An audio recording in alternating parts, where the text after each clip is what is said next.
ನಮಸ್ಕಾರ. ಕರ್ನಾಟಕ ಇದೀನಾಗೆ ಸ್ವಾಗತ. ನಾನು ಲತಾ ಧರ್ಮರಾಜ್. ಈಗ ಹೆಡ್ಲೈನ್ಸ್.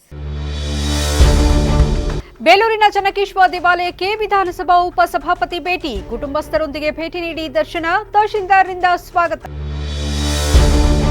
ಯುವ ಮನಸ್ಸುಗಳಿಗೆ ಶಕ್ತಿ ಕಿರಣ ಕಾರ್ಯಾಗಾರ, ಎಂಸಿಎ ವಿದ್ಯಾರ್ಥಿ ಘಟಕದಿಂದ ಪ್ರವರ್ತನಾ ಔಟ್ರೀಚ್, ಬಾಲಕಿಯರ ಹೈಸ್ಕೂಲ್ನಲ್ಲಿ ಕಾರ್ಯಕ್ರಮ ಆಯೋಜನೆ.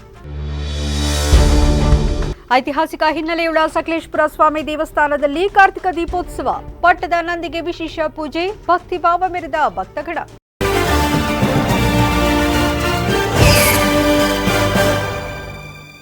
ರಾಜ್ಯದ ವಿಧಾನಸಭಾ ಉಪಸಭಾಪತಿ ರುದ್ರಪ್ಪ ಲಮಾಣಿ ಅವರು ವಿಶ್ವವಿಖ್ಯಾತ ಶ್ರೀ ಚನ್ನಕೇಶವ ಸ್ವಾಮಿ ದೇವಾಲಯಕ್ಕೆ ಕುಟುಂಬಸ್ಥರೊಂದಿಗೆ ಭೇಟಿ ನೀಡಿ ದರ್ಶನ ಪಡೆದರು.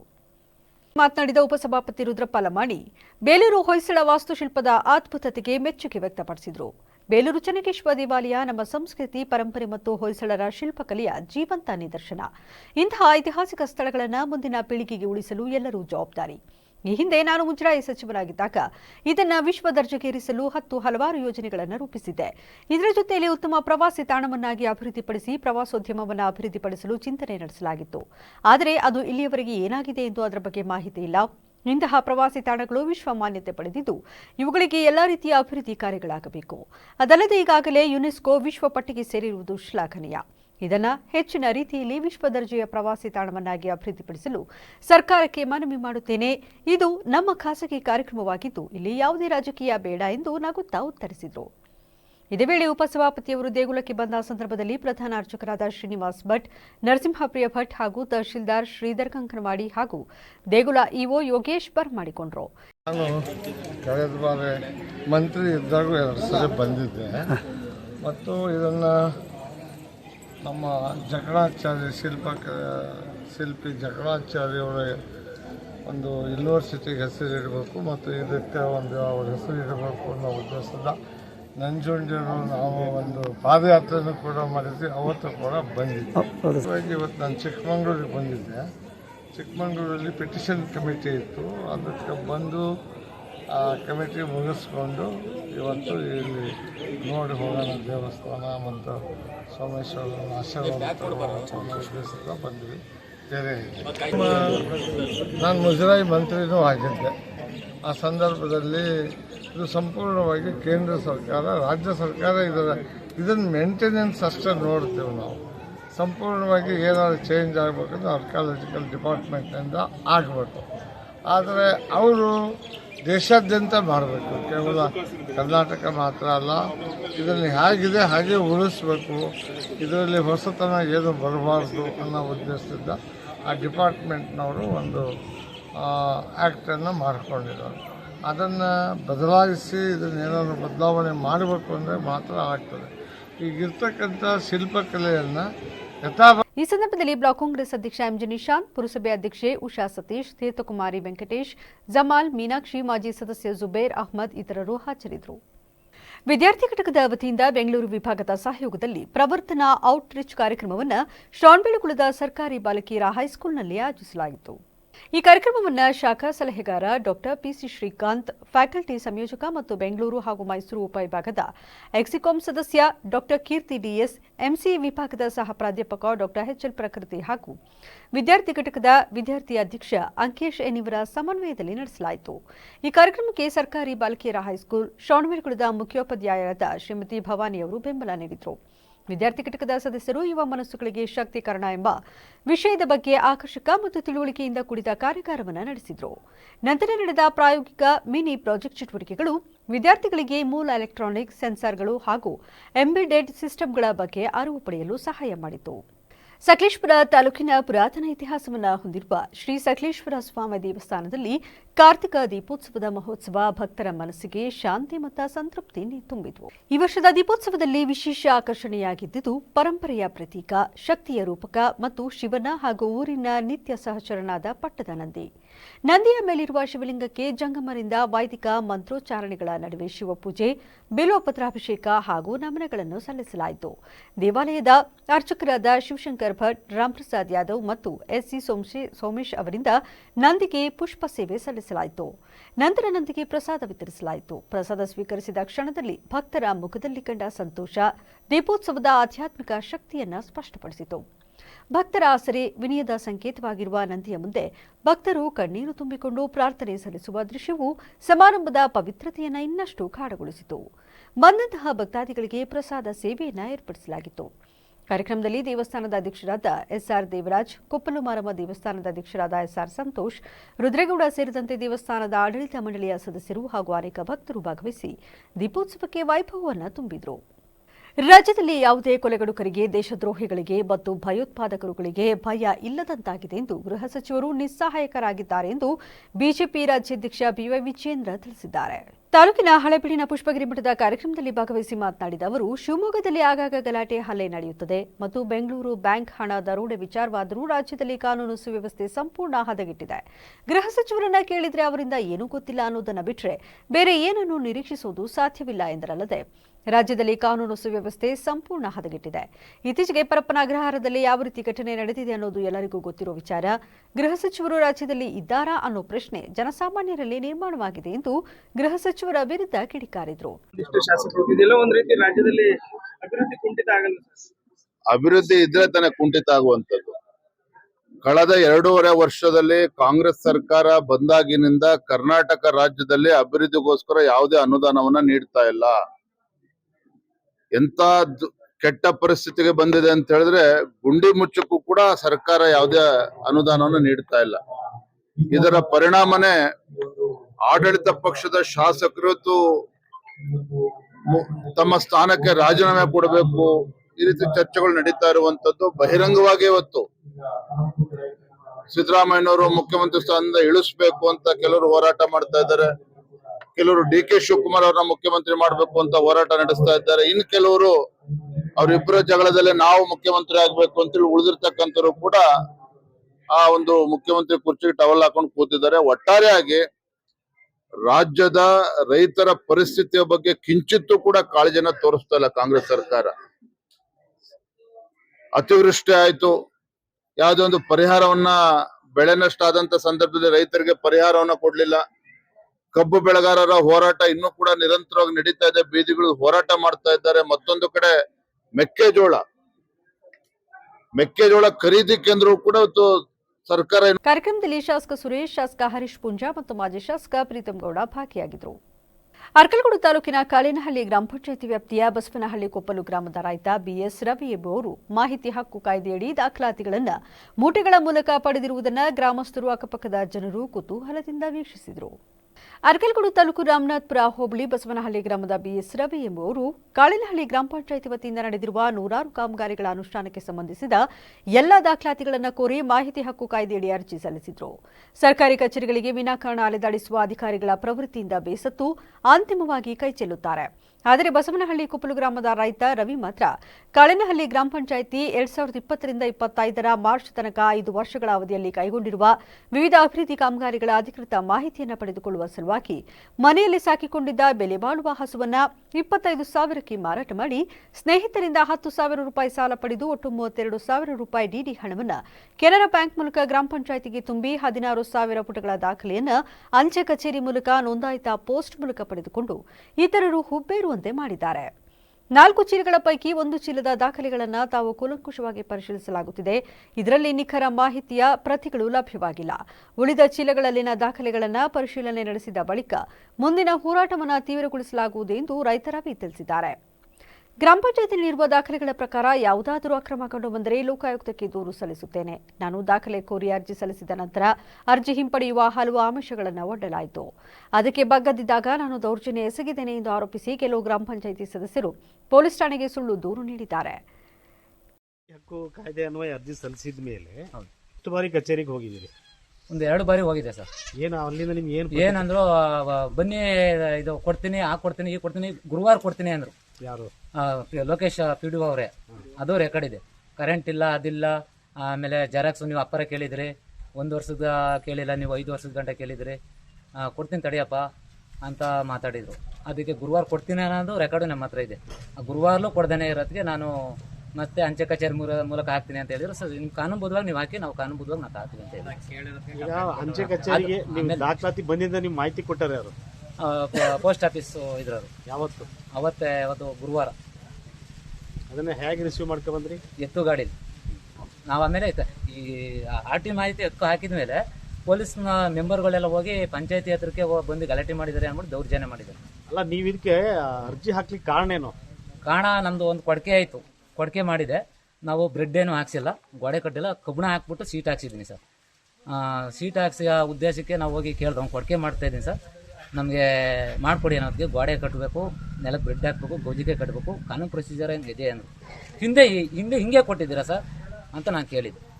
ಹಿಂಗೆ ಕೊಟ್ಟಿಲ್ಲದೆ ಇರೋ ಅವಲ್ಲ, ಯಾರಿಗೋ ಫೋಟೋ ತೆಗೆದ್ಬಿಟ್ಟು ಯಾರಿಗೋ ಮನೆಗೆ ನೀವು ಅಂಟಿಸ್ಬಿಟ್ಟು ಇದು MR ಎಲ್ಲ ಮಾಡಿಬಿಟ್ಟು ದಾಖಲಾತಿಯನ್ನು ಹೊಂದಿಸಿ ಅವ್ರು ಬಿಲ್ ಹಾಕಿದ್ರು. ಎಷ್ಟು ಅಮೌಂಟ್ ಕೊಡ್ತಾರೆ ಕೊಟ್ಟಿಗೆಗೆ? ಕೊಟ್ಟಿಗೆಗೆ ಈಗ 1 ವರ್ಷದಿಂದ ಹಿಂದೆ 57,000, ಹಿಂದೆ 18,000 ಗಂಟ ಮಾಡಿದ್ದಾರೆ. ಈ ಹಿಂದೆ ಕೊಟ್ಟಿರೋ ಕೊಟ್ಟಿಗೆಗಳು ನಿಯಮ ಬಾಹಿರವಾಗಿದ್ದಾವ? ನಿಯಮ ಬಾಹಿರವಾಗೇ ಇದ್ದಾವೆ. ಹಾಗಾಗಿ ನೀವು ಮಾಹಿತಿ ಹಕ್ಕಿನಲ್ಲಿ ಅರ್ಜಿ ಹಾಕ್ಲಿಕ್ಕೆ ನೀವು ಮನಸ್ಸು ಮಾಡಿದ್ರಿ, ಇಲ್ಲಾಂದ್ರೆ ಮಾಡ್ತಿರ್ಲಿಲ್ಲ. ಯಾವ ಮಾಡ್ತಿಲ್ಲ ಅನ್ನೋದಕ್ಕಿಂತ ನಾವು ಏನೋ ಒಂದು ಕಚೇರಿಗೆ ಹೋದ್ರೆ ಒಂದು ಸ್ಪಂದಿಸೋದಿಲ್ಲ, ಸಾರ್ವಜನಿಕರಿಗೆ ಹೋದ್ರೆ ಒಂದು ಸ್ಪಂದಿಸೋದಿಲ್ಲ. ಈಗಿರೋ ವಿಡಿಯೋನ ಹಿಂದಿರೋರು ಮಾಡಿರ್ತಿಲ್ಲ. ಯಾರು? ಕೇಶವನಾಥ್ ಅವರು. ಈಗ ನೀವು ಪಡೆದಿರೋ ದಾಖಲಾತಿಗಳು ಈ ಲೋಕೇಶ್ ಬಂದವ ಅಥವಾ ಅದು ಹಿಂದಿನ ಕೇಶವನಾಥ್? ಈ ಮೂಲಕ ನನ್ನ ಧ್ವನಿ ತಗ್ಗಿಸಲು ಸಾಧ್ಯವಿಲ್ಲ. ನಾವು ಏನಾದರೂ ದಾಖಲೆ ಕೇಳಿಕೊಂಡು ಕಚೇರಿಗಳಿಗೆ ಹೋದರೆ ಇಲ್ಲದ ನಿಯಮ ಪ್ರಸ್ತಾಪಿಸಿ ನಮ್ಮಂತಹ ಜನಸಾಮಾನ್ಯರನ್ನ ಅಲೆದಾಡಿಸುತ್ತಾರೆ. ಜನರಿಗೆ ತೊಂದರೆ ನೀಡುವವರು ಎಲ್ಲ ನಿಯಮ ಪಾಲಿಸಿದ್ದಾರೆಯೇ ಎನ್ನುವುದನ್ನು ಅರಿಯಲು ಈ ದಾಖಲೆಗಳನ್ನು ಪಡೆದುಕೊಂಡಿದ್ದೇನೆ ಎಂದು ಹೇಳಿದ್ದಾರೆ.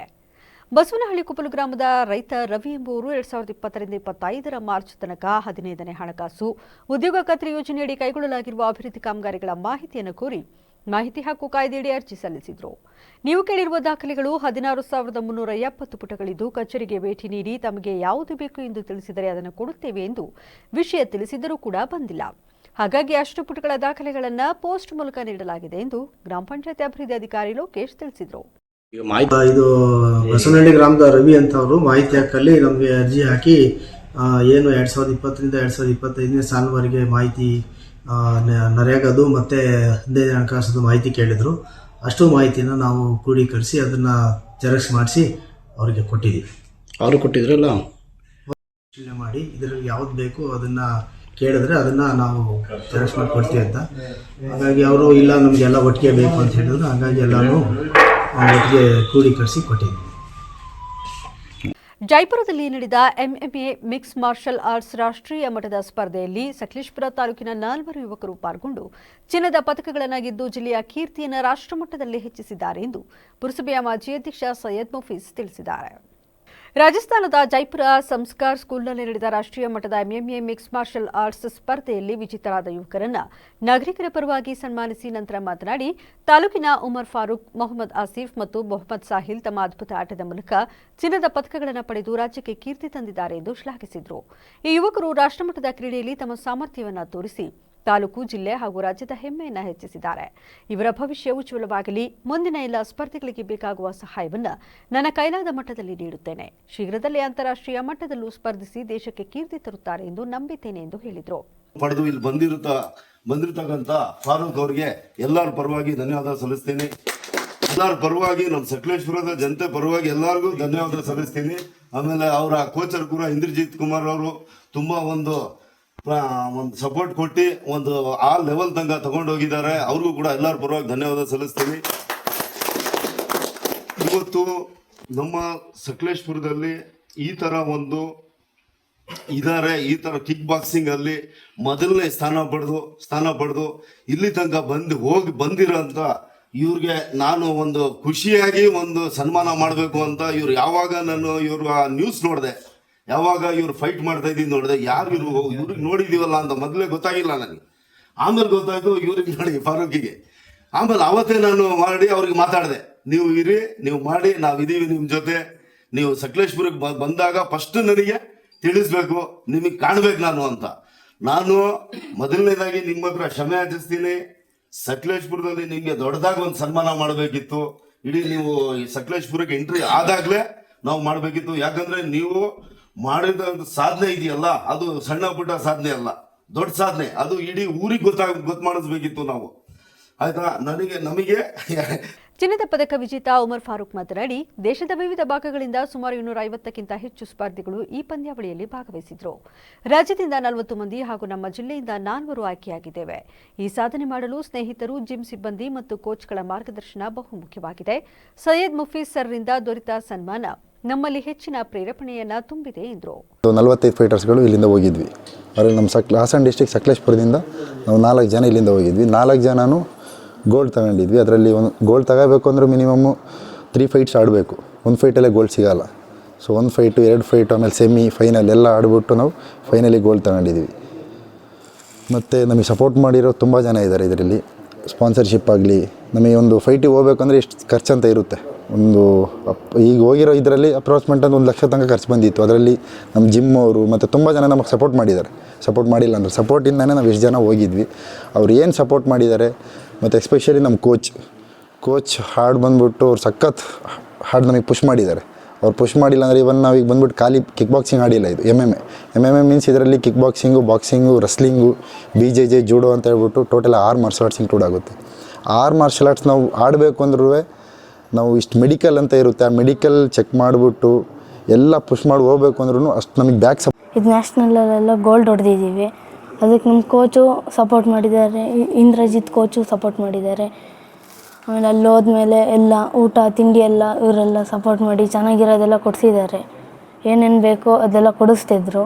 ಅದಕ್ಕೆ ಅಲ್ಲಿಂದ ಗೋಲ್ಡ್ ಹೊಡೆದಿದ್ದೀವಿ ಎಲ್ಲರೂ. ಏನು ಹೇಳಕ್ಕೆ ಇಷ್ಟಪಡ್ತೀಯಾ ಬೇರೆ ಹುಡುಗರಿಗೆ? ಸಹಾಯ ಎಲ್ಲ ಮಾಡಿದ್ದಾರೆ.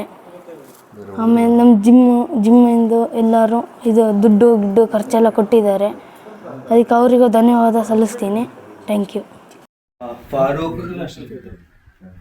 फारूक, जीवित, साहिल और आसिफ अभी मेडल करके आए हैं. गोल्ड मेडल इनको मिला है इंडिया ओपन में जयपुर में. तो इन लोग का स्ट्रगल बहुत बड़ा है क्योंकि वहाँ तक पहुँचने के लिए इन लोगों ने बहुत स्ट्रगल किया. तो मैं बस इतना बोलना चाहता हूँ, सकलेशपुरा के लिए ये अभी सिर्फ शुरुआत है. अभी और भी गोल्ड्स आने बाकी है. ये जस्ट शुरुआत है. और भी लोग जुड़ेंगे और भी मेडल्स आने वाले. Thank you. ಕಾರ್ಯಕ್ರಮದಲ್ಲಿ ಪತ್ರಕರ್ತ ಮಲ್ನಾಡ್ ಮೆಹಬೂಬ್, ಜೈ ಭೀಮ್ ಮಂಜು ಸೇರಿದಂತೆ ಅನೇಕರು ಉಪಸ್ಥಿತರಿದ್ದರು.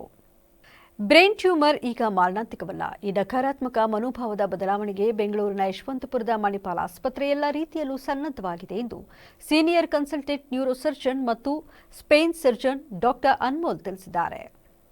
ಇದು ಸುದ್ದಿಗೋಷ್ಠಿಯಲ್ಲಿ ಮಾತನಾಡಿದ ಅವರು, ಆಸ್ಪತ್ರೆಯು ಅನೇಕ ರೋಗ ನಿರ್ಣಯ, ವೈಯಕ್ತಿಕಗೊಳಿಸಿದ ಚಿಕಿತ್ಸೆ, ಸ್ಪೀರಿಯೋಟ್ಯಾಕ್ಟಿಕ್, ರೇಡಿಯೋ ಸರ್ಜರಿ, ಲೇಸರ್ ಇಂಟರ್ಸ್ಕ್ರಿಷನಲ್ ಥೆರಪಿ ಮುಂತಾದ ತಂತ್ರಜ್ಞಾನದೊಂದಿಗೆ ಒಂದೇ ಸೂರಿನಡಿ ಸಂಪೂರ್ಣ ನರ ಆಂಕೋಲಜಿ ಆರೈಕೆ ಒದಗಿಸುತ್ತಿದೆ.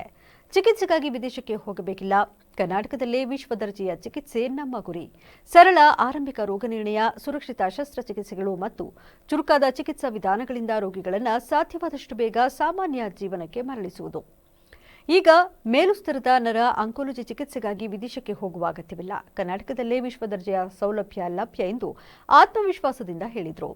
ಯಾವುದೇ ರೀತಿಯ ಅಸಹಜ ಬದಲಾವಣೆ ಕಂಡರೂ ನಿರ್ಲಕ್ಷಿಸದೆ ತಕ್ಷಣ ವೈದ್ಯಕೀಯ ಸಲಹೆ ಪಡೆಯುವುದು ಜೀವ ಉಳಿಸುವ ಅತ್ಯಂತ ಪ್ರಮುಖ ಹೆಜ್ಜೆ ಎಂದು ಸಲಹೆ ನೀಡಿದರು. ಈ ತಂತ್ರಜ್ಞಾನಗಳ ನೆರವಿನಿಂದ ಮೆದುಳಿನ ಅತಿ ಸೂಕ್ಷ್ಮ ಹಾಗೂ ಅಪಾಯಕಾರಿ ಪ್ರದೇಶಗಳಲ್ಲಿರುವ ಗೆಡ್ಡೆಗಳನ್ನು ಗರಿಷ್ಠ ನಿಖರತೆಯಿಂದ ಹಾಗೂ ಕಡಿಮೆ ಅಪಾಯದೊಂದಿಗೆ ಶಸ್ತ್ರಚಿಕಿತ್ಸೆ ಮಾಡುವುದು ಸಾಧ್ಯವಾಗಿದೆ ಎಂದು ವಿಶ್ವಾಸ ವ್ಯಕ್ತಪಡಿಸಿದರು.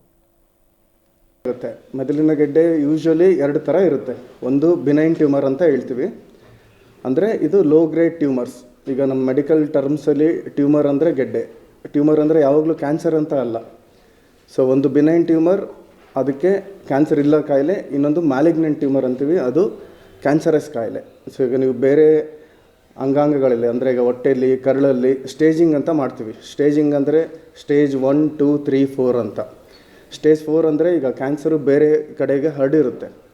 ಬಟ್ ನಮ್ಮದು ಮೆದುಳಿನ ಗೆಡ್ಡೆಲಿ ಏನಾಗುತ್ತೆ ಅಂದರೆ ಸ್ಟೇಜ್ ಬದಲು ಗ್ರೇಡಿಂಗ್ ಅಂತ ಹೇಳ್ತೀವಿ. ಗ್ರೇಡ್ 1, ಗ್ರೇಡ್ 2, ಗ್ರೇಡ್ 3, ಗ್ರೇಡ್ 4 ಅಂತ. ಸೊ ಗ್ರೇಡ್ 1, ಗ್ರೇಡ್ 2 ಅಂದರೆ ಇದೆಲ್ಲ ಲೋ ಗ್ರೇಡ್ ಕ್ಯಾನ್ಸರ್ಗಳು. ಸೊ ಇದು ಇಮಿಡಿಯೇಟಾಗಿ ಕಂಡುಹಿಡಿಯೋಕ್ಕೆ ಆಯಿತು ಅಂದರೆ ಕಂಪ್ಲೀಟ್ ಟ್ರೀಟ್ಮೆಂಟ್ ಇದೆ. 10 ವರ್ಷ, 20 ವರ್ಷ, 30 ವರ್ಷ ಆದ್ರೂ ಏನೂ ಆಗಲ್ಲ ಪೇಷಂಟ್ಸಿಗೆ. ಬಟ್ ಆದರೆ ಗ್ರೇಡ್ 3, ಗ್ರೇಡ್ 4 ಅಂದರೆ ಹೈ ಗ್ರೇಡ್ ಟ್ಯೂಮರ್.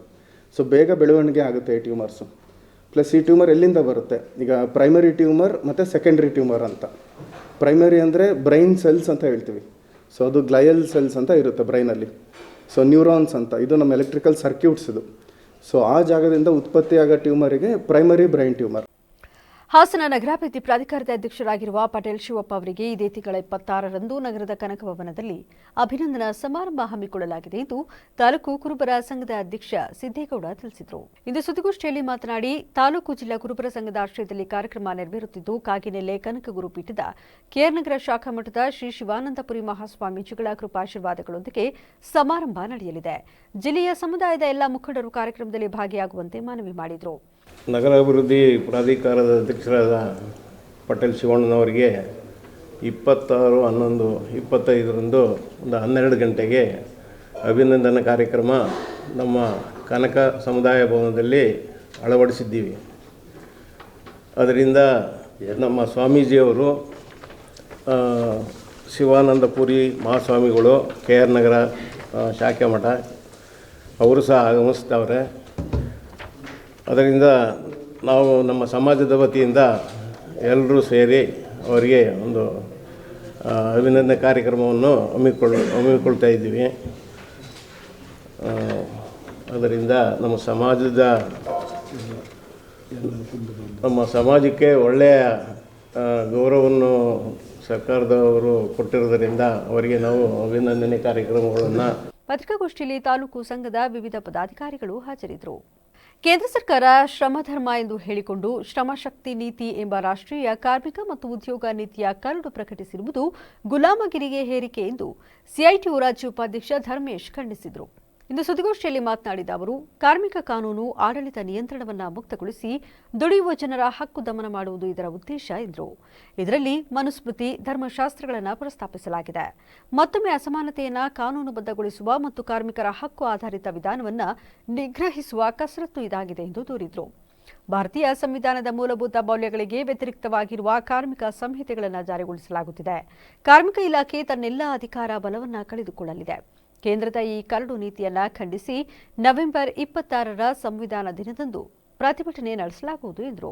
ಹಲವಾರು ವಿಚಾರಗಳ ಬಗ್ಗೆ ಬಂದಂಥ ಪ್ರತಿನಿಧಿಗಳು ಅತ್ಯಂತ ಪ್ರಜಾಸತ್ತಾತ್ಮಕವಾಗಿ ಚರ್ಚೆ ಮಾಡಿ ಹಲವಾರು ನಿರ್ಣಯಗಳನ್ನ ತಗೊಂಡಿದ್ದಾರೆ. ಆ ನಿರ್ಣಯಗಳಲ್ಲಿ ಪ್ರಮುಖವಾಗಿ ಕಾರ್ಮಿಕರಿಗೆ ಮತ್ತು ನೌಕರರಿಗೆ ಕನಿಷ್ಠ 36,000 ರೂಪಾಯಿ ಕನಿಷ್ಠ ವೇತನ ಕೊಡಬೇಕು, 10,000 ರೂಪಾಯಿ ಪಿಂಚಣಿ ಯೋಜನೆಯನ್ನು ಜಾರಿ ಮಾಡಬೇಕು, ಆರೋಗ್ಯ ಭದ್ರತೆ, ಸೇವಾ ಭದ್ರತೆಯನ್ನು ಒದಗಿಸ್ಕೊಡ್ಬೇಕು ಅನ್ನುವಂಥದ್ದು. ಅದಕ್ಕೋಸ್ಕರ ಮುಂದಿನ ದಿನಗಳಲ್ಲಿ ಅತ್ಯಂತ ಸಮರಧೀರವಾದ ಹೋರಾಟವನ್ನು ನಡೆಸಲಿಕ್ಕೆ ಸಿಐಟಿ ರಾಜ್ಯ ಸಮಿತಿ ತೀರ್ಮಾನ ಮಾಡಿದೆ. ತಕ್ಷಣದಲ್ಲಿ ಅದಕ್ಕೆ ಸಂಬಂಧಪಟ್ಟಂಥ ಯೋಜನೆಯನ್ನು ಕೂಡ ಪ್ರಕಟ ಮಾಡುತ್ತಿದೆ. ಜೊತೆಗೆ ಇನ್ನೊಂದು ಅತ್ಯಂತ ಪ್ರಮುಖವಾಗಿ ಗುತ್ತಿಗೆ ಮತ್ತು ಹೊರಗುತ್ತಿಗೆ ಕಾರ್ಮಿಕರು. ಇವತ್ತು ಸರ್ಕಾರದ ಎಲ್ಲ ಇಲಾಖೆಗಳಲ್ಲಿ 60% ಜನ ಹೊರಗುತ್ತಿಗೆ ಆಧಾರ ಕೆಲಸ ಮಾಡ್ತಿದ್ದಾರೆ. ಅವ್ರಿಗೆ ಯಾವುದೇ ರಕ್ಷಣೆಗಳಿಲ್ಲ. ಅವ್ರನ್ನ ಕಾಯಂ ಮಾಡಬೇಕು. ಅವರಿಗೆ ಕಾಯಂ ಮಾಡೋಕ್ಕೋಸ್ಕರ ಕಾನೂನು ರಚನೆ ಮಾಡಬೇಕು ಅನ್ನೋ ಕಾರಣಕ್ಕೆ ಒಂದು ದೊಡ್ಡ ಹೋರಾಟವನ್ನು ಸಿಐಟಿಯು ಕೈಗೆತ್ತಿಕೊಳ್ಬೇಕು ಅನ್ನುವಂಥ ತೀರ್ಮಾನವನ್ನು ಮಾಡಿದೆ. ಜೊತೆಗೆ ಇವತ್ತು ಕಾರ್ಮಿಕರಿಗೆ ವಸತಿಯ ಪ್ರಶ್ನೆಗಳು, ಆರೋಗ್ಯದ ಪ್ರಶ್ನೆ, ಕಾರ್ಮಿಕರ ಮಕ್ಕಳ ಶಿಕ್ಷಣದ ಪ್ರಶ್ನೆಗಳು, ಇವೆಲ್ಲದರ ಬಗ್ಗೆ ಸಮ್ಮೇಳನ ಚರ್ಚೆ ಮಾಡಿದೆ. ಅದಕ್ಕೆ ಸಂಬಂಧಪಟ್ಟಂಥ ತೀರ್ಮಾನಗಳನ್ನು ಕೂಡ ತಗೊಂಡಿದೆ. ಬೆಲೆ ಏರಿಕೆ ವಿರುದ್ಧ, ಈ ಉದಾರೀಕರಣ ನೀತಿಗಳ ವಿರುದ್ಧ ಹಲವಾರು ನಿರ್ಣಯಗಳನ್ನ ತಗೊಂಡಿದೆ. ಜೊತೆಗೆ ಈ ಕರ್ನಾಟಕವನ್ನು ಬಾಧಿಸ್ತಾ ಇರತಕ್ಕಂಥ ಕೋಮುವಾದ, ಜಾತಿವಾದ ವಿರುದ್ಧ ಬಹಳ ತೀವ್ರವಾಗಿ ಚರ್ಚೆ ನಡೆಸಿ ಅದರ ವಿರುದ್ಧ ಮುಂದಿನ ದಿನಗಳಲ್ಲಿ ದುಡಿಯೋ ಜನರು ದೊಡ್ಡ ಹೋರಾಟವನ್ನು ನಡೆಸಬೇಕು ಅನ್ನುವಂಥ ಒಂದು ತೀರ್ಮಾನ. ಸುದ್ದಿಗೋಷ್ಠಿಯಲ್ಲಿ ಜಿಲ್ಲಾ ಖಜಾಂಚಿ ಅರವಿಂದ್, ಮಂಜುಳಾ, ಸೌಮ್ಯ, ಹೊನ್ನೇಗೌಡ ಹಾಜರಿದ್ದರು. ಕಲ್ಪತರು ನಾಡಹಬ್ಬ ಗಣೇಶೋತ್ಸವ ಅಂಗವಾಗಿ ನಡೆಯುತ್ತಿರುವ ಕಲಾಕೃತಿ ವೇದಿಕೆಯ ಕಲ್ಪೋತ್ಸವ ಜಂಬೂ ಸವಾರಿಗೆ ಶಾಸಕರಾದ ಕೆ ಷಡಕ್ಷರಿ ಅವರು ಚಾಲನೆ ನೀಡಿದರು. ಶ್ರೀ ಕೆಂಪಮ್ಮ ದೇವಾಲಯದಿಂದ ಹೊರಟ ಜಂಬೂ ಸವಾರಿ ದೊಡ್ಡಪೇಟೆ ಮಾರ್ಗವಾಗಿ ತಿಪಟೂರಿನ ಮುಖ್ಯ ರಸ್ತೆಯ ಮೂಲಕ ಸಾಗಿ ಕಲ್ಪತರು ಕ್ರೀಡಾಂಗಣದವರೆಗೆ ಮೆರವಣಿಗೆ ನಡೆಸಲಾಯಿತು. ಮೆರವಣಿಗೆಯಲ್ಲಿ ವಿವಿಧ ಕಲಾ ವೈಭವ, ಬೆಳ್ಳಿ ರಥೋತ್ಸವ, ಲಿಂಗದ ವೀರರ ಕುಣಿತ, ಡೊಳ್ಳು ಕುಣಿತ, ತಮಟೆ ವಾದ್ಯ, ಸಾಂಸ್ಕೃತಿಕ ಕಲಾ ತಂಡಗಳು ಭಾಗವಹಿಸಿದವು. ಏನೇ ಆಗಲಿ, ಈ ವರ್ಷ ಪ್ರಖ್ಯಾತ ವೈದ್ಯರಾದ ಡಾ ಶ್ರೀಧರ್ ಅವರ ನೇತೃತ್ವದಲ್ಲಿ ಕಲ್ಪೋತ್ಸವ ಕಾರ್ಯಕ್ರಮ ತುಂಬಾ ಅದ್ಭುತವಾಗಿ ಅದ್ದೂರಿಯಾಗಿ ನಡೆಯುತ್ತಿರುವುದು ತುಂಬಾ ಸಂತಸದ ವಿಷಯ ಎಂದು ಸಾರ್ವಜನಿಕ ವಲಯದಲ್ಲಿ ಕೇಳಿ ಬರ್ತಾ ಇದೆ. ಈ ಸಂದರ್ಭದಲ್ಲಿ ಶಾಸಕ ಕೆ ಷಡಕ್ಷರಿ, ವೈದ್ಯ ಡಾ ಶ್ರೀಧರ್, ಉಪವಿಭಾಗಾಧಿಕಾರಿ ಸಪ್ತಶ್ರೀ, ತಹಶೀಲ್ದಾರ್ ಮೋಹನ್ ಕುಮಾರ್, ತಾಲೂಕು ಪಂಚಾಯಿತಿ ಕಾರ್ಯನಿರ್ವಹಣಾಧಿಕಾರಿ ಸುದರ್ಶನ್ ಸೇರಿದಂತೆ ಮುಖಂಡರು, ಜನಪ್ರತಿನಿಧಿಗಳು, ಸಾರ್ವಜನಿಕರು ಭಾಗವಹಿಸಿದರು. ಆಳುವ ಸರ್ಕಾರಗಳು ಅಧಿಕಾರ ಗದ್ದುಗೆ ಹಿಡಿದುಕೊಂಡರೆ ಸಾಲದು, ಜನರ ಹಿತವನ್ನು ಕಾಪಾಡಿಕೊಳ್ಳಬೇಕಾಗಿದೆ ಎಂದು ಕರ್ನಾಟಕ ಉಚ್ಚ ನ್ಯಾಯಾಲಯದ ನ್ಯಾಯಾಧೀಶರಾದ ಎಚ್ಪಿ ಸಂದೇಶ್ ತಿಳಿಸಿದರು. ಮಳವಳ್ಳಿ ಪಟ್ಟಣದ ಭಗವಾನ್ ಬುದ್ಧ ಕಾಲೇಜು ಆವರಣದಲ್ಲಿ ಭಗವಾನ್ ಬುದ್ಧ ಶಿಕ್ಷಣ ಸಮೂಹ ವತಿಯಿಂದ ನಡೆದ ಸಂವಿಧಾನ ದಿನಾಚರಣೆ ಹಾಗೂ ಭಗವಾನ್ ಬುದ್ಧ ಕಾನೂನು ಕಾಲೇಜು ಉದ್ಘಾಟಿಸಿ ಸ್ವಾತಂತ್ರ್ಯವೊಂದು ಅಮೃತ ಮಹೋತ್ಸವ ಆಚರಿಸಿದರೂ ಸಹ ಸಿಕ್ಕ ಸ್ವಾತಂತ್ರ್ಯ ಸರಿಯಾಗಿ ಬಳಸಿಕೊಳ್ಳುತ್ತಿಲ್ಲ.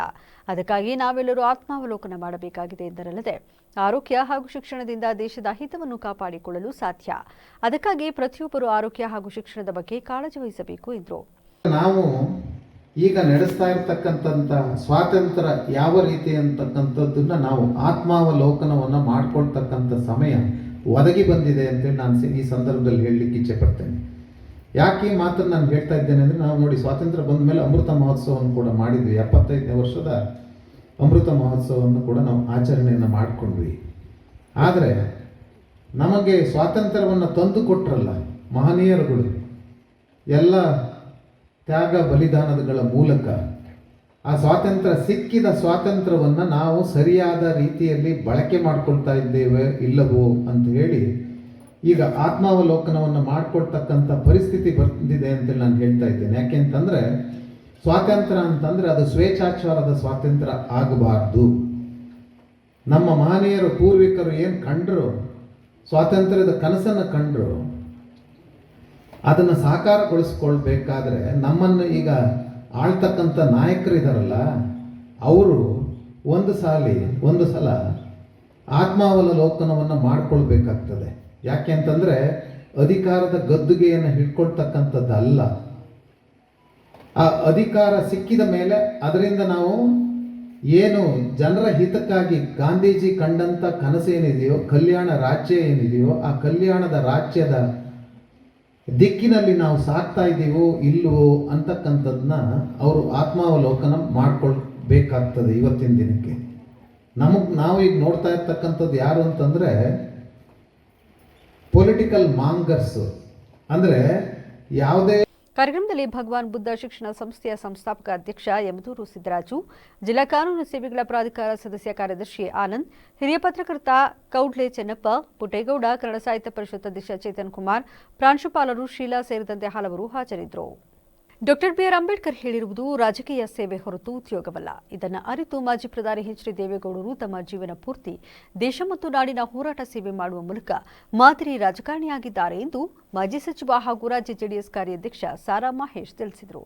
ಕೃಷ್ಣರಾಜನಗರ ಪಟ್ಟಣದ ಬಸವೇಶ್ವರ ಬಡಾವಣೆಯ ಜೆಡಿಎಸ್ ಕಚೇರಿಯಲ್ಲಿ ನಡೆದ ಜೆಡಿಎಸ್ ಪಕ್ಷದ 25ನೇ ವರ್ಷದ ಬೆಳ್ಳಿ ಹಬ್ಬದ ಸಂಭ್ರಮಾಚರಣೆ ಕಾರ್ಯಕ್ರಮ ಉದ್ದೇಶಿಸಿ ಮಾತನಾಡಿದ ಅವರು, ಮಾಜಿ ಪ್ರಧಾನಿ ಎಚ್ ಡಿ ದೇವೇಗೌಡರು ತಮ್ಮ ಸುದೀರ್ಘ ರಾಜಕೀಯದಲ್ಲಿ ಏಳು ಬೀಳು ಎಲ್ಲವನ್ನ ಕಂಡಿದ್ದಾರೆ. ಕೆಆರ್ ನಗರ ಪಟ್ಟಣಕ್ಕೆ ರೈಲು ಮಾರ್ಗ ವಿಸ್ತರಿಸಿದರಲ್ಲದೆ ನೀರಾವರಿ ಮಂತ್ರಿಯಾಗಿ ಕೆಆರ್ ನಗರ ಮತ್ತು ಸಾಲಿಗ್ರಾಮ ಅವಳಿ ತಾಲೂಕಿನಲ್ಲಿ ಹೇಮಾವತಿ ನಾಲೆ ನಿರ್ಮಿಸಿ ನೀರು ಹರಿಸುವ ಮೂಲಕ ಈ ಭಾಗದ ಅನ್ನದಾತರ ಕೈ ಹಿಡಿದಿದ್ದಾರೆ. ಓಟು, ಊಟ, ಆರತಿ ಎತ್ತಿದ ಪುಣ್ಯಾತ್ಮರು ಕ್ಷೇತ್ರದ ಜನರು. ಅವರಿಗೆ ಮೋಸ ಮಾಡಬೇಡಿ. ಪ್ರಾಮಾಣಿಕತೆ ಬಹಳ ಮುಖ್ಯ. ಹಣದಾಸೆಗೆ ಅಧಿಕಾರಿಗಳನ್ನು ವರ್ಗಾವಣೆ ಮಾಡಿಸಿಕೊಂಡು ಅವರಿಂದ ಹಣ ವಸೂಲಿ ಮಾಡಿದರೆ ಅಧಿಕಾರಿಗಳು ಕ್ಷೇತ್ರದ ಜನರ ಬಳಿನೇ ವಸೂಲಿ ಮಾಡೋದು ಇದು ಸರಿಯಲ್ಲ ಎಂದು ಶಾಸಕ ಡಿ ರವಿಶಂಕರ್ ವಿರುದ್ಧ ಗುಡುಗಿದರು. ಹೃದಯ ಸಂಬಂಧಿ ಕಾಯಿಲೆಗೆ, ಕ್ಯಾನ್ಸರ್ ಪೀಡಿತರಿಗೆ ಹಾಗೂ ಕಿಡ್ನಿಯಂತಹ ಮಾರಣಾಂತಿಕ ಕಾಯಿಲೆಗಳ ರೋಗಗಳಿಗೆ ಮುಖ್ಯಮಂತ್ರಿಗಳ ನಿಧಿಯಿಂದ ಪರಿಹಾರದ ಹಣ ಕೊಡಲು ಸಾಧ್ಯವಾಗಿಲ್ಲ. ಈ ನಿಧಿಗೆ ಸರ್ಕಾರದ ಅಧೀನದಲ್ಲಿ ಕಾರ್ಯನಿರ್ವಹಿಸುವ ಅಂಗಸಂಸ್ಥೆಗಳ ಮೂಲಕ ಹಣ ಹರಿದು ಬರುತ್ತಿತ್ತು. ಆದರೆ ಸರ್ಕಾರದ ಬಿಲ್ ಹಣಕ್ಕೆ ಈ ಹಣವನ್ನು ವರ್ಗಾವಣೆ ಮಾಡಿಕೊಂಡು ಬಡ ಜನರ ಆರೋಗ್ಯದ ಪರಿಹಾರ ಹಣಕ್ಕೂ ಕನ್ನ ಹಾಕಿದರಲ್ಲ, ಎಷ್ಟರ ಮಟ್ಟಿಗೆ ಸರಿ ಎಂದು ಪ್ರಶ್ನೆ ಮಾಡಿದರು. ಎಲ್ಲರಿಗೂ ನಮಸ್ಕಾರ ಮಾಡಕ್ಕಾಗಲ್ಲ. 25 ವರ್ಷ 7 ಬೀಳುಗಳನ್ನು ಕಂಡು ದೇವೇಗೌಡರು ಸಾಹೇಬ್ರನ್ನ, ಕುಮಾರಣ್ಣವ್ರನ್ನ, ನಮ್ಮ ಜೆಡಿಎಸ್ನ ಮುಖಂಡರುಗಳನ್ನ, ನಮ್ಮ ಪಕ್ಷವನ್ನ ಇಡೀ ರಾಜ್ಯದಲ್ಲಿ ಮತ್ತು ನಮ್ಮ ಜಿಲ್ಲೆಯಲ್ಲಿ, ತಾಲೂಕಿನಲ್ಲಿ ನಡೆಸ್ಕೊಂಡು ಬರ್ತಾ ಇದ್ರಿ. ದುಡ್ಡು ಇರಲಿ, ಇಲ್ಲದೆ ಇರಲಿ, ಅಧಿಕಾರ ಇರಲಿ, ಅಧಿಕಾರ ಇರಲಿ, ಅಧಿಕಾರ ಇಲ್ಲದೆ ಇರಲಿ, ಎಷ್ಟೆಲ್ಲ ನೋಡಿರ್ಲಿ ಉಳಿಸ್ಕೊ ಬಂದಿದ್ದೀರಿ. ಅದಕ್ಕಾಗಿ ಎಲ್ಲರ ಪರವಾಗಿ ಗಣೇಶನಿಗೆ ಮತ್ತು ಪಟಾಕಿಗಳಿಗೆ ನಾನು ಸಾಷ್ಟಾಂಗ ನಮಸ್ಕಾರಗಳನ್ನು ಮಾಡ್ತೀನಿ. ಅಂದ್ರೆ ಈ ನಮ್ಮ ತಾಲೂಕಿನ ಈ ಜಿಲ್ಲೆಯ ಎಲ್ಲ ಹಿರಿಯರಿಗೆ ಅವ್ರ ಮುಖೇನ ಕಲಿಲಿ ಅಂತ ನಾನು ನಲ್ಲಲ್ಲಿ ಪ್ರಾರ್ಥನೆ ಮಾಡೋದು ಇಷ್ಟ. ನನ್ನ ಮನೆ ಬಹಳ ದೀರ್ಘವಾಗಿ ಮಾತನಾಡಿದ್ದೀನಿ. ಇಲ್ಲಿ ಯಾರು ಲೀಡರ್ಗಳು ಬಂದಿದ್ದೀರಿ ಅಥವಾ ಮುಖಂಡರು ಬಂದಿದ್ದೀರಿ, ನಿಮ್ಗೇನಾದ್ರು ಮಾಹಿತಿ ಕೊರತೆ ಇದ್ರೆ ಅಥವಾ ನಮ್ಗೆ ನೋಡಿ ಮಾದೇವ ಪಾಪ ಶಿವನಹಳ್ಳಿಯಿಂದ ತಿಳ್ಕೊಂಡು ಬಂದಿರೋದು, ಅವ್ರಿಗೆ ನಾನು ಫೋನ್ ಮಾಡಿ ಹೇಳಿಲ್ಲ. ಇನ್ಯಾರಾದ್ರೂ ನಮಗೆ ಮಾಹಿತಿ ಬರ್ತಾ ಇಲ್ಲ, ನಮ್ಮ ಫೋನ್ಗೆ ಮೀಟಿಂಗ್ಗೆ ನಮಗೆ ಬರುವಂತ ಮಾಹಿತಿ ಬರುವಂಥದ್ದು ಮಾಡ್ಕೊಡ್ತೀವಿ. ನಾನು ನಲ್ಲಲ್ಲಿ ಕೈ ಮುಗಿ ಪ್ರಾರ್ಥನೆ ಮಾಡೋದ್ರಿಂದ ಬಹಳಷ್ಟು ಪಾಯಗಳನ್ನು ಅವರ ಅಲ್ಪಸಂಖ್ಯಾತರ ಮುಖಂಡರು ಇದ್ದೀರಿ, ದಲಿತರ ಮುಖಂಡರು ಇದ್ದೀರಿ, ನಾಯಕ ಸಮಾಜದವರು ಇದ್ದೀರಿ, ತಾಯಕರು ಇದ್ದೀರಿ. ನಾವು ಒಂದೇ ಒಂದು ಮಾತು ಹೇಳ್ತೀವಿ, 22 ವರ್ಷ ನಮ್ಮನ್ನ ತಾಲೂಕಲ್ಲಿ ಮನೆ ಮಗನಾಗಿ, ಸ್ನೇಹಿತನಾಗಿ, ಸಹೋದರನಾಗಿ ಶಾಸಕರು ಮಾಡಿದಿರಿ, ಮಂತ್ರಿ ಮಾಡಿದಿರಿ, ಮನೆಗೆ ಬಂದ ಊಟ ಹಾಕಿದ್ದೀರಿ, ಆರತಿ ಎತ್ತಿದ್ದೀರಿ, ಹಾಲು ಕೊಟ್ಟಿದ್ದೀರಿ. ಯಾರೋ ನನ್ನನ್ನ ಪ್ರೀತಿಗೆ ನಮಗಿನ್ನ ಚಿಕ್ಕವರು ನಾವು ಹೋಗಿ ದೇವೇಗೌಡರು ಸಾಹೇಬ್ರಿಗೆ ಕಾಲ ನಮಸ್ಕಾರ ಮಾಡ್ತೀವಿ, ಕುಮಾರಣ್ಣವ್ರಿಗೆ ಕಾಲ ನಮಸ್ಕಾರ ಮಾಡ್ತೀವಿ. ಆ ಥರ ರಾಜ್ಯ ಜೆಡಿಎಸ್ ಪ್ರಧಾನ ಕಾರ್ಯದರ್ಶಿ ಚಂದ್ರಶೇಖರ್, ತಾಲೂಕು ಮಾಜಿ ಪ್ರಧಾನ ಕಾರ್ಯದರ್ಶಿ ಅರ್ಜುನಹಳ್ಳಿ ಗಣೇಶ್, ತಾಲೂಕು ಅಧ್ಯಕ್ಷ ಎಚ್.ಸಿ. ಕುಮಾರ್, ತಾಲೂಕು ಜನತಾದಳದ ವಕ್ತಾರ ಕೆಎಲ್ ರಮೇಶ್, ಯುವ ಜೆಡಿಎಸ್ ಜಿಲ್ಲಾ ಗ್ರಾಮಾಂತರ ಉಪಾಧ್ಯಕ್ಷ ಕಗ್ಗೆರೆ ಕುಚೇಲ ಸೇರಿದಂತೆ ಅನೇಕರು ಹಾಜರಿದ್ದರು. ಗುಬ್ಬಿ ತಾಲೂಕಿನ ಹಾಗಲವಾಡಿ ಹೋಬಳಿಯ ಶಿವರಾಂಪುರ ಗ್ರಾಮದಲ್ಲಿ ಜೆಡಿಎಸ್ ಪಕ್ಷ ಸ್ಥಾಪನೆಯಾಗಿ 25 ವರ್ಷ ತುಂಬಿದ ಹಿನ್ನೆಲೆಯಲ್ಲಿ ಜೆಡಿಎಸ್ ಕಾರ್ಯಕರ್ತರು ಪಟಾಕಿ ಸಿಡಿಸಿ ಸಿಹಿ ಹಂಚಿ ಸಂಭ್ರಮಾಚರಣೆಯನ್ನು ಮಾಡಿದರು. ಇದೇ ವೇಳೆ ಸುದ್ದಿಗಾರರೊಂದಿಗೆ ಮಾತನಾಡಿದ ಗ್ರಾಮದ ಜೆಡಿಎಸ್ ಮುಖಂಡ ಗೋವಿಂದರಾಜು, ಮಾಜಿ ಪ್ರಧಾನಿಗಳಾದ ಎಚ್.ಡಿ. ದೇವೇಗೌಡರು ಕಟ್ಟಿದಂತಹ ಜೆಡಿಎಸ್ ಪಕ್ಷ ಇಡೀ ರಾಜ್ಯದಲ್ಲಿ ಸುಭದ್ರವಾಗಿ ಸುಭಿಕ್ಷವಾಗಿದೆ. ಕೇಂದ್ರ ಸಚಿವರು ಮಾಜಿ ಮುಖ್ಯಮಂತ್ರಿಗಳಾದ ಕುಮಾರಸ್ವಾಮಿಯವರು ಇಡೀ ರಾಜ್ಯದಲ್ಲಿ ಜೆಡಿಎಸ್ ಪಕ್ಷವನ್ನು ಕಟ್ಟಿ ಬೆಳೆಸಿದ್ದಾರೆ. ಜೆಡಿಎಸ್ ಪಕ್ಷಕ್ಕೆ ಇಲ್ಲಿಗೆ 25 ವರ್ಷ ತುಂಬಿದ ಹಿನ್ನೆಲೆಯಲ್ಲಿ ಬೆಳ್ಳಿ ಹಬ್ಬವನ್ನು ಜೆಡಿಎಸ್ ಕಾರ್ಯಕರ್ತರು ಆಚರಣೆ ಮಾಡುತ್ತಿದ್ದೇವೆ. ಜೆಡಿಎಸ್ ಕಾರ್ಯಕರ್ತರು ಮುಂಬರುವ ಚುನಾವಣೆಗಳಲ್ಲಿ ಮತ್ತೆ ಜೆಡಿಎಸ್ ಪಕ್ಷಕ್ಕೆ ಬೆಂಬಲಿಸಬೇಕು. ಮಾಜಿ ಮುಖ್ಯಮಂತ್ರಿಗಳಾದ ಕುಮಾರಸ್ವಾಮಿಯನ್ನ ಇಡೀ ರಾಜ್ಯದ ಮುಖ್ಯಮಂತ್ರಿಯಾಗಿ ಮಾಡಲು ನಾವೆಲ್ಲರೂ ಕೂಡ ಪಣ ತೊಡಬೇಕು. ಮುಖ್ಯಮಂತ್ರಿ ಆಗಿದ್ದಾಗ ಕುಮಾರಣ್ಣ ಮಾಡಿರುವ ಜನಪರ ಕಾರ್ಯಕ್ರಮಗಳೇ ಜೆಡಿಎಸ್ ಪಕ್ಷಕ್ಕೆ ಈ ಬಾರಿ ವರದಾನವಾಗಲಿದೆ. ಇಡೀ ರಾಜ್ಯದಲ್ಲಿ ರೈತರ ಸಾಲ ಮನ್ನಾ ಮಾಡಿದ ಮುಖ್ಯಮಂತ್ರಿ ಯಾರಾದರೂ ಇದ್ದಾರೆ, ಅದು ಕುಮಾರಸ್ವಾಮಿ ಮಾತ್ರ. ಬಿಜೆಪಿಯವರಾಗಲಿ ಕಾಂಗ್ರೆಸ್ನವರು ಯಾರೂ ಕೂಡ ರೈತರ ಸಾಲ ಮನ್ನಾ ಮಾಡೋಕ್ಕಾಗಿಲ್ಲ. ಕೊಟ್ಟ ಮಾತನ್ನ ಉಳಿಸಿಕೊಂಡ ಮುಖ್ಯಮಂತ್ರಿ ಯಾರಿದ್ದರೆ ಅದು ಮಾಜಿ ಮುಖ್ಯಮಂತ್ರಿಗಳು ಕುಮಾರಸ್ವಾಮಿ ಅವರು ಎಂದರು. ಇದೇ ಸಂದರ್ಭದಲ್ಲಿ ಕಾರ್ಯಕರ್ತರು ಪಟಾಕಿ ಸಿಡಿಸಿ ಸಿಹಿ ಹಂಚಿ ವಿಜಯೋತ್ಸವ ಆಚರಿಸಿದರು. ಇಲ್ಲಿ ನೆರೆದಿರ್ತಕ್ಕಂಥವರೆಲ್ಲ ಈ ಸಂಭ್ರಮಾಚರಣೆ ಜೆಡಿಎಸ್ ಪಕ್ಷದ 25ನೇ ವರ್ಷದ ಸಂಭ್ರಮ ಬೆಳ್ಳಿ ಹಬ್ಬ ಅಂತ ಭಾರಿ ಅದ್ದೂರಿಯಾಗಿ ಆಚರಣೆ ಆಗ್ತಾ ಐತೆ. ನಮ್ಮ ದೇವೇಗೌಡ ಅಪ್ಪಾಜಿ ಅವರು ಕಟ್ಟಿದಂಥ ಪಕ್ಷ ಇವತ್ತು ಸುಭದ್ರವಾಗಿ ಸುಭಿಕ್ಷವಾಗಿ ನಡ್ಕೊಂಡು ಹೋಗ್ತಾ ಐತೆ. ಇದು ಶಿವರಾಂಪುರ ಗ್ರಾಮ. ಈ ಶಿವರಾಂಪುರ ಗ್ರಾಮ ಅನ್ನೋದೇನು ಜೆಡಿಎಸ್ನ ಭದ್ರಕೋಟೆ. ಇದು ಯಾವತ್ತೂ ಇಲ್ಲಿ ಬೇರೆದಕ್ಕೆ ಅವಕಾಶನೇ ಇಲ್ಲ. ಆ ಥರ ಉಳಿಸ್ಕೊಂಡು ಬೆಳೆಸ್ಕೊಂಡು ಬರ್ತಾ ಇರ್ತೀವಿ. ಇಡೀ ರಾಜ್ಯಾದ್ಯಂತ ಬೆಳ್ಳಿ ಹಬ್ಬನ ಆಚರಣೆ ಮಾಡ್ತಾ ಇದ್ದೀವಿ. ನಮ್ಮ ದೇವೇಗೌಡರ ಅಪ್ಪಾಜಿಯವರ ಅಧ್ಯಕ್ಷತೆಯಲ್ಲಿ ಇಡೀ ರಾಜ್ಯಾದ್ಯಂತ ತುಂಬ ಸಂಭ್ರಮಾಚರಣೆಯಿಂದ ಆಚರಣೆ ಮಾಡ್ತಾ ಇದ್ದೀವಿ. ಕುಮಾರಸ್ವಾಮಿ ಅವರ ಅಧ್ಯಕ್ಷತೆಯಲ್ಲಿ ಏನು ಇಡೀ ರಾಜ್ಯಾದ್ಯಂತ ಸಂಘಟನೆ ಆಗ್ತಾ ಐತೆ. ಅವ್ರು ಮಾಡಿರೋ ಜನಪರ ರೈತ ಸಾಲ ಮನ್ನಾ, ಅವ್ರು ಮಾಡಿರೋ ಜನಪರ ಕಾರ್ಯಕ್ರಮಗಳು ತುಂಬಾ ಯಶಸ್ವಿಯಾಗಿ ಆಗ್ತವೆ. ಮುಂದಿನ ದಿನಗಳಲ್ಲಿ ಜೆಡಿಎಸ್ ಪಕ್ಷ ಅನ್ನೋದು ಅಧಿಕಾರಕ್ಕೆ ಬಂದೇ ಬರುತ್ತೆ. 2028ಕ್ಕೆ ಅಧಿಕಾರಕ್ಕೆ ಬಂದೇ ಬರುತ್ತೆ. ಜನಪರ ಯೋಜನೆಗಳು ಜನರು ಕೈ ಹಿಡಿತಾರೆ. ಅವರು ತುಂಬಾ ರೈತರ ಪರ ಇದ್ದಾರೆ, ಶೋಷಿತ ವರ್ಗ ಪರ ಇದ್ದಾರೆ. ಅವ್ರಿಗೆ ಮುಂದಿನ ದಿನಗಳಲ್ಲಿ ಒಂದು ಒಳ್ಳೆ ಸ್ಥಾನಮಾನ ಸಿಕ್ಕೇ ಸಿಗುತ್ತೆ. ಗುಬ್ಬಿ ಅಂತ ಬಂದ್ರೆ ನಮ್ಮ BS ನಾಗರಾಜಣ್ಣನವರು ಅಭ್ಯರ್ಥಿ. ಮುಂದಿನ ದಿನಗಳಲ್ಲಿ ತುಂಬಾ ಬಹುಮತದಿಂದ ಭರ್ಜರಿಯಾಗಿ ಜೈಬೇರಿ ಬಾರಿಸ್ತಾರೆ. ಇದು ಜೆಡಿಎಸ್ ಭದ್ರಕೋಟೆ. ಗುಬ್ಬಿ ಅನ್ನೋದು ಮೊದಲಿನಿಂದಲೂ ಜೆಡಿಎಸ್ ಭದ್ರಕೋಟೆ ಆಗೈತೆ. ಮುಂದಿನ ದಿನಗಳಲ್ಲಿ ಒಳ್ಳೆ ಬಹುಮತದಿಂದ ಜನ ಇಲ್ಲಿ ಆಯ್ಕೆ ಮಾಡ್ಕೊಂತಾರೆ. ಮೊದಲನೇ ಬಾರಿ ಬಂದು ತುಂಬಾ 43,000 44,000 ಓಟ್ ತಗೊಂಡವ್ರೆ. ಮುಂದಿನ ದಿನಗಳಲ್ಲಿ 90. ಈ ವೇಳೆ ಜೆಡಿಎಸ್ ಮುಖಂಡರಾದ ರಾಮಯ್ಯ, ಕರಿಗಿರಿಯಪ್ಪ, ಶಾಂತಪ್ಪ, ಲಕ್ಷ್ಮಯ್ಯ, ಶಿವಣ್ಣ ಸೇರಿದಂತೆ ಕಾರ್ಯಕರ್ತರು ಭಾಗವಹಿಸಿದರು. ಈಗ ಮತ್ತೊಮ್ಮೆ ಹೆಡ್ಲೈನ್ಸ್. ಬೇಲೂರಿನ ಚನ್ನಕೇಶ್ವರ ದೇವಾಲಯಕ್ಕೆ ವಿಧಾನಸಭಾ ಉಪಸಭಾಪತಿ ಭೇಟಿ. ಕುಟುಂಬಸ್ಥರೊಂದಿಗೆ ಭೇಟಿ ನೀಡಿ ದರ್ಶನ, ತಹಶೀಲ್ದಾರ್ರಿಂದ ಸ್ವಾಗತ. ಯುವ ಮನಸ್ಸುಗಳಿಗೆ ಶಕ್ತಿ ಕಿರಣ ಕಾರ್ಯಾಗಾರ. MCA ವಿದ್ಯಾರ್ಥಿ ಘಟಕದಿಂದ ಪ್ರವರ್ತನಾ ಔಟ್ರೀಚ್. ಬಾಲಕಿಯರ ಹೈಸ್ಕೂಲ್ನಲ್ಲಿ ಕಾರ್ಯಕ್ರಮ ಆಯೋಜನೆ. ಐತಿಹಾಸಿಕ ಹಿನ್ನೆಲೆಯುಳ್ಳ ಸಕಲೇಶಪುರ ಸ್ವಾಮಿ ದೇವಸ್ಥಾನದಲ್ಲಿ ಕಾರ್ತಿಕ ದೀಪೋತ್ಸವ, ಪಟ್ಟದ ನಂದಿಗೆ ವಿಶೇಷ ಪೂಜೆ, ಭಕ್ತಿಭಾವ ಮೆರೆದ ಭಕ್ತಗಣ. ಇದಾಗಿತ್ತು ಇಲ್ಲಿವರೆಗಿನ ನ್ಯೂಸ್ ಅಪ್ಡೇಟ್ಸ್. ನಿರಂತರ ಸುದ್ದಿಗಾಗಿ ನೋಡ್ತಾ ಇರಿ ವಿವಿಸಿ ನ್ಯೂಸ್. ಇದು ಜನರ ಧ್ವನಿ, ಸತ್ಯದ ಕಡೆ ನಮ್ಮ ನಡೆ.